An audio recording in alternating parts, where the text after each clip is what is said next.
Upcycle team members. It's been a while since I made a YouTube video, but we're back. You guys loved the last video where I showed how to flare the outseam. If you haven't seen that one and you're interested in doing that, check that out. But I also got a fair number of requests on showing how to flare the inseam. And if you don't love the flared look, this is a great way to just make any pair of pants or jeans so much baggier and swaggier. We're gonna get right to it, no time wasted. The materials you are going to need, thank you birds, are going to be a pair of pants that you want to flare and then also some donor fabric. I have these vintage Guess jeans that I'm going to be flaring and then a pair of old Levi's that will be my donor fabric. The other materials I'm going to be using are a nice pair of scissors and obviously a sewing machine. And finally, a measuring tape is going to be quite useful. Flaring the inseam is quite a bit different than the outseam.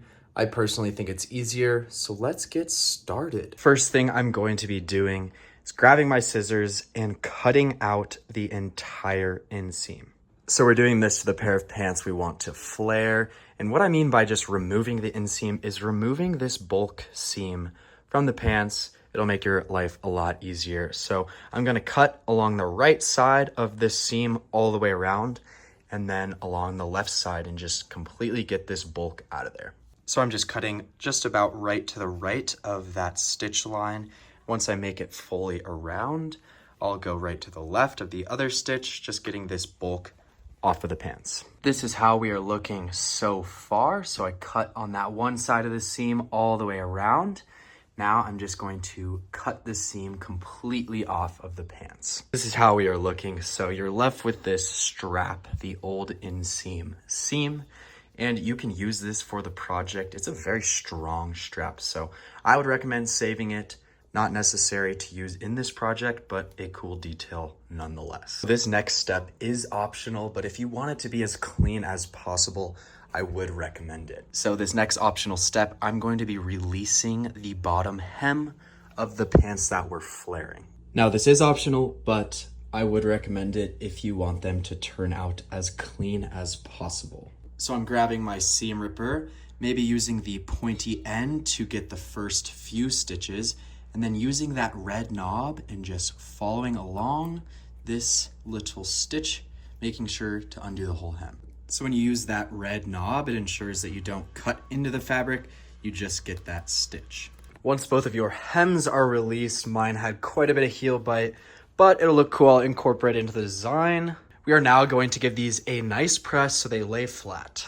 Once your hem is nicely pressed open, grab yourself your tape measure.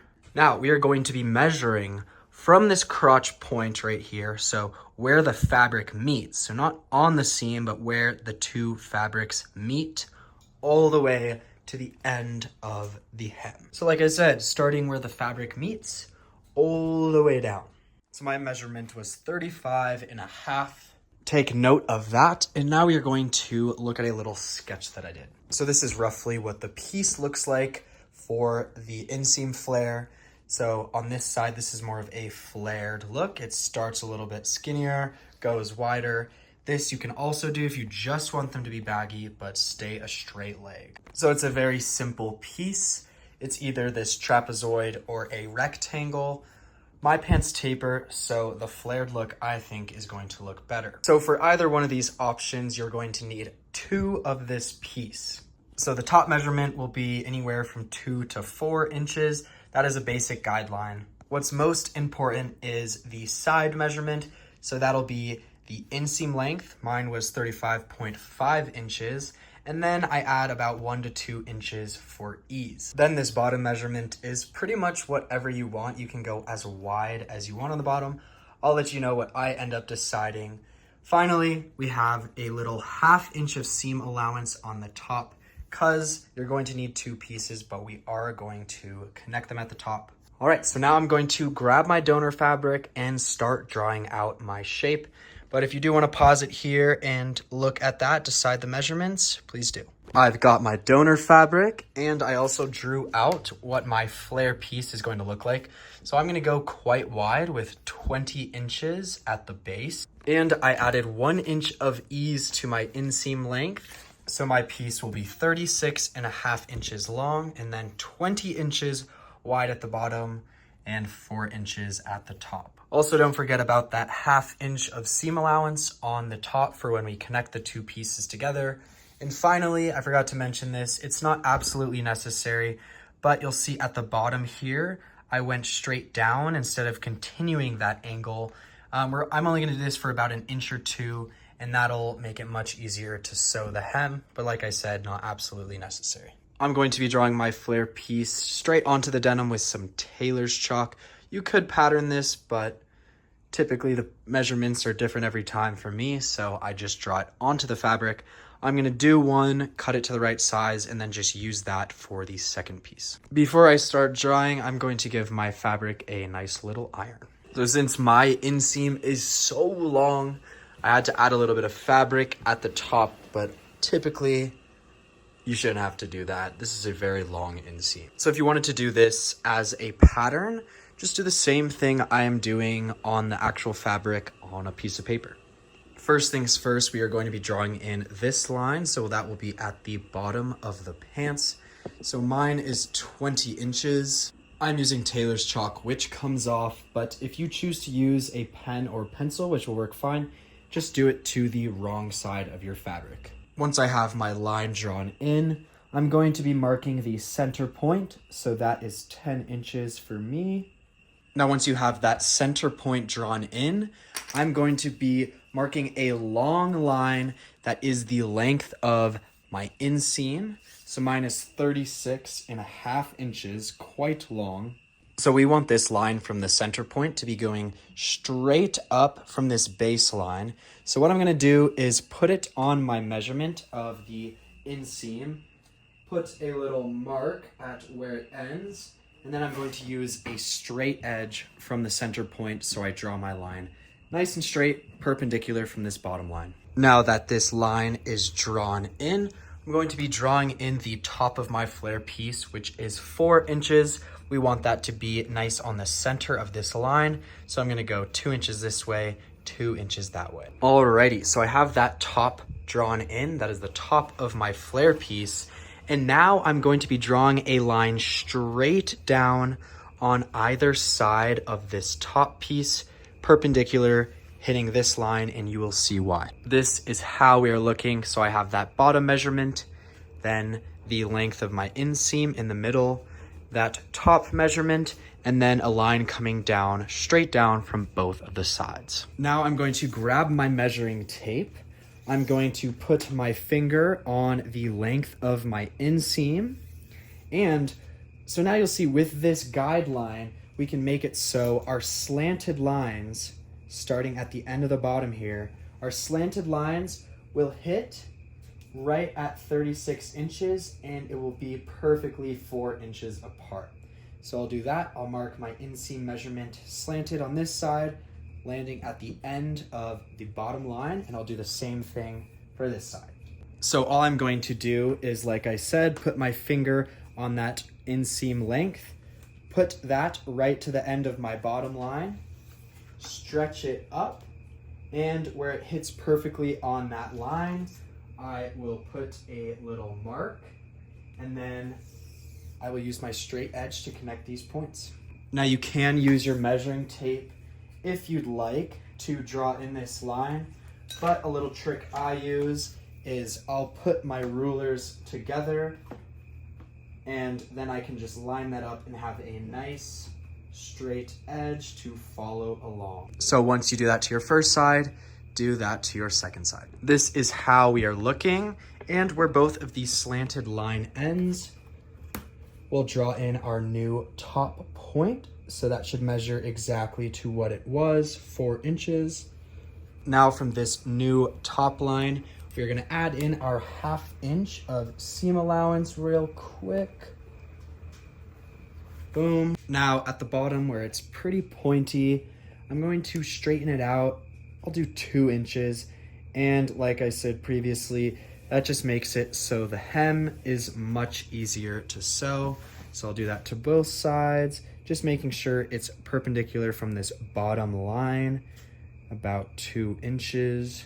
Now your piece is ready to cut out, And after you cut this piece out, just use it as a template to cut out your other piece, so you'll have 2 pieces, and we can start sewing. Now that my piece is cut out, like I said, just use this as a template and cut your other piece. Once your pieces are cut, we can begin sewing. First step is dumb easy.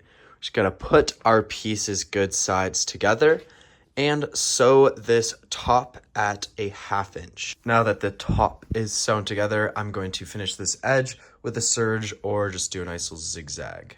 Boom, finish that edge. Now we're going to open it up and give that seam a nice top stitch. Boom, and I should have 1 large piece and we can begin attaching it to the pants. All right, so we've got our pants and our long flare piece. I'm going to line up this seam with the center point of this seam, so I might measure just to see where that would be. So weirdly enough, my center point was a little bit off to the side of this seam. If it were a pair of pants that I've sewn, it would be right where the fabric meets, but that's okay. So all I'm going to do is line up this seam that we just made to the center point of this seam, and then we're gonna pin down the entire leg, good sides kissing. So I'm just starting right in the middle here, and then I'll go down 1 leg, then the other leg. This is how we are looking. So I pinned it to that front panel of the pants first. I'm going to sew it and then I'll pin it to the back. And you can see my flare piece goes a little bit further than my jeans. That is that ease I added. Not absolutely necessary, but it's nicer to have a little bit too much than too little. Now I'm confident that I can just start at one of the bottoms and go all the way along. But if you feel like your fabric shifts when you sew, then I would start at the middle, sew down 1 leg, go back to the middle, sew down the other leg.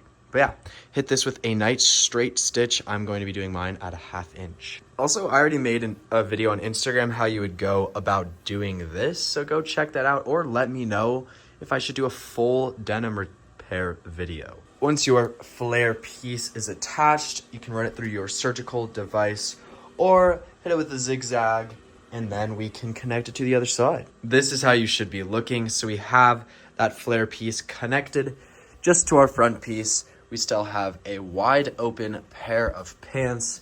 I'm gonna take a second to repair these and then we'll move on to the next step. Another optional step, since the pants are open right now, you could top stitch this seam. Once I repair these, I'm gonna decide if I'm gonna do that. All right, so I did end up top stitching that seam. Pants are right side out. Next step, we're gonna flip them inside out. All right, once your pants are inside out, the legs are still wide open. All we're gonna do is pin together the final opening and sew it up. So all I'm gonna do, making sure that the right sides are touching, I'm gonna line it up right in the middle here at the back and then pin along both of the legs. This is how we are looking. So I started in the center here, pinned down both of the legs, and now I'm just going to stitch this whole thing up, run it through the serger. We're dummy close to being finished. And just like before, if you feel like your fabric moves around when you sew, then I would recommend starting in the center, going down one of the legs, go back to the center, and then the other. Boom! So once you sew that up, finish that edge, if you feel like it, you are pretty much done. All I'm going to do now is trim off the excess from the bottom and then hem them. Once your hem is complete, you are finished. The only final thing I would do is give them a nice little iron and try them on. This is how mine are looking, super duper baggy, but you know, I don't think there's such thing as too baggy. So yeah, make sure to like, subscribe, comment any questions that you may have or any videos you want to see down below, and follow me on Instagram. This year is going to be stupid lit for Win Unlimited and for many other reasons. So yeah, peace.